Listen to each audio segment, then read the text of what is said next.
I came across a farmer with an unusual enterprise. He's got a herd of buffalo on his farm. His name is Roger Alsop, and I met him in the food hall where he was busy cooking and selling buffalo burgers. I have a herd of just over 200 buffaloes, yeah. Yeah, we're milking 90 now, and if you're a boy, then this is what happens to you. And how did you decide to get into buffalo? Just a small family farm, having problems with milk quotas, expanding, keeping a son with a job. So we looked for something different, and the buffaloes were slightly different, but not completely different. So they're the same buildings, same fields, same milking parlour. Are they from the same family as cows, or are they a different breed entirely? They're a different breed entirely, physically and certainly mentally. They're a lot more docile than cows. They can be really, really stubborn. They're a lot more intelligent, which clearly isn't difficult, as anybody who knows cows will know. They're very easy to handle. You can't drive a buffalo like you can normal cows. You just call them and they'll come because they're intelligent. They want to know what you want. And where did you source your animals? I actually bought mine from a local farmer in Warwickshire who had brought some in from Romania a couple of years before. Tell me a little bit about buffalo. You have cows, I presume, and buffalo calves. Yep, cows calve once a year, same as normal cows. The gestation period is 10 months rather than 9, but they breed very readily in this country, so we have no problem calving them every year. They like to calve in the autumn, where I like to try and calve them in the spring, so we have a bit of a battle on that front. You can't AI buffaloes for some reason. We've tried, it's just a complete waste of time.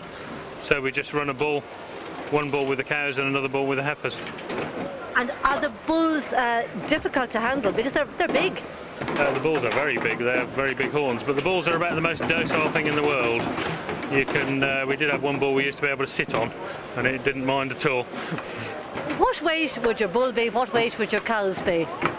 Cows are same sort of weight as normal cows, sort of 6, 7, possibly up to 800 kilos.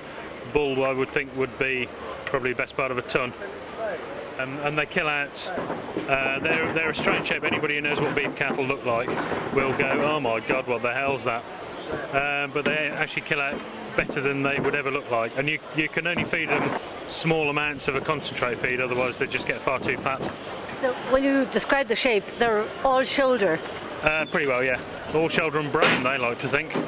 You think they're really smart? I think they're great. I absolutely love working with them, yeah. You've just got to forget everything you ever learnt about cattle at college or anywhere and start again. Once your buffalo cow has calved, what's the procedure? Does the calf stay with the cow for long? No, calf needs to come off after 24 hours, otherwise you won't get them off at all. If you leave them on longer, the cow won't milk, the calf won't feed, you've got no chance at all. So they have the mother's milk for 24 hours. Then we take them off, milk the cow as normal, feed the mother's milk to the calf for probably 3 days, and then we've got half a dozen old Frisian cows that we milk and feed the Frisian milk to the buffalo calves, and they do very well on it. Do you milk your cows in a normal milking parlour? Yep, normal 6-12 herringbone parlour, same as the Frisians used to be in. Same size. The only slight problem is that buffaloes with their horns like to play with things, so there's a fair few repair jobs go on most days. And do they have 2 teats or 4?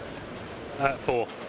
So it's the same cluster as for a cow? All exactly the same procedure, same machinery, yeah, no difference at all. And for how many months will they milk?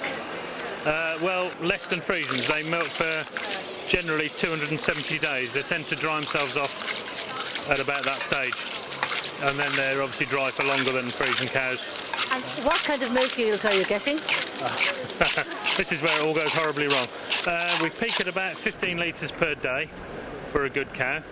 So we're looking at averaging 1,500 litres per lactation.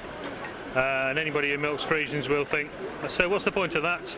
And then we'll mention 72 pence a litre, and they'll realise why we're doing it. Are you selling the milk, or are you doing value added?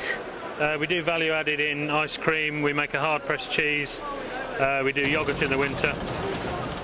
We do sell milk into mainly Indian sweet shops, into the centre of Birmingham, where they make a sort of festival sweet that they use for weddings and things. It's like a fudge. It's really sickly, but they seem to like it.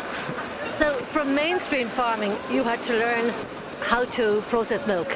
Yeah, we've learned to process milk. We've learned to deal with animals that we didn't understand to start with. And in this kind of job, we've learned to talk to people. because you're at the Royal Show and you're running a stand then. You're trying to cook while you talk to me, so very well done. You're actually serving buffalo burgers. I am, yeah. Handmade buffalo burgers, all made on the farm. And who does your slaughtering? Do you go to a standard abattoir, or do you have to go to a specialised facility? It is a standard abattoir, but it is an abattoir that's set up to kill buffaloes, where it killed buffaloes before, because of the size of the horn and the thickness of the skull. They are far more difficult to kill than normal cows, so your average abattoir won't be able to kill them. And then we have them back, boned out, and all the cutting up and everything else and burger making is done in my meat room on the farm. When you're in a business like this, you've got to do all your own direct marketing. Yes, that's part of the fun of it, really. I've milked Frisian cows for 25 years. The milk's been picked up once a day or once every other day. I've no idea where it goes. You never see who uses it, what they do with it. Here, you're taking the thing right from the day it's born to the moment somebody eats it. And you're talking to the people who are eating it and see why they're buying it, what's different about it. Comparing what you're doing now with the mainstream operation that you had, which was dairying, how does it compare financially? I made some money last year for the first time in 27 years. And to make that money, did you have to work exceedingly hard? Oh yes, you have to learn to do all kinds of things, but it's far more fun.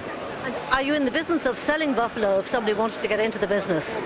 The only buffaloes I sell are in-calf suckler cows, which are basically cows we've had in the parlour that have become a bit difficult, a bit old, but are perfectly good suckler cows still, because buffaloes will live and be productive for at least 40 years.